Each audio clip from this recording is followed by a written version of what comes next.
Máte nadanou dceru či vašeho syna? Pracujete nebo chcete pracovat se sportovně talentovanou mládeží? Základní škola u tenisu pro vás letos otevírá třídu sportovní všestrannosti. Jde o 6. třídu s rozšířenou výukou tělesné výchovy a třída by měla zahájit činnost k 1. září roku 2009.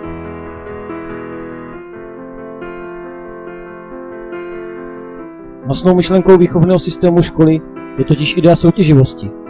Vycházíme ze známé skutečnosti, že člověk sportující, často soutěžící, snadněji dospívá k životně důležitým mravním hodnotám.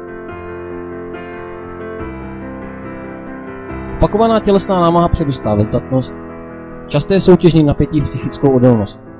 Vítězné pocity blahodárně rozvíjejí sebevědomí, kladou základy budoucí sebeúctě.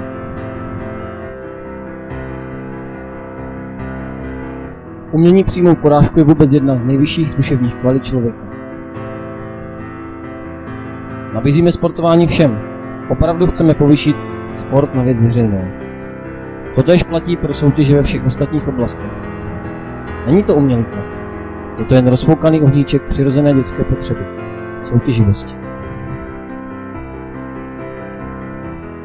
Navíc, sport obecně rozvíjí pěkné vztahy mezi lidmi. V období dospívání se zpravidla stává přirozeným přemostěním příkopy, neporozumění mezi děvčaty a chlapci. Milí rodiče, milí žáci, těšíme se na vás.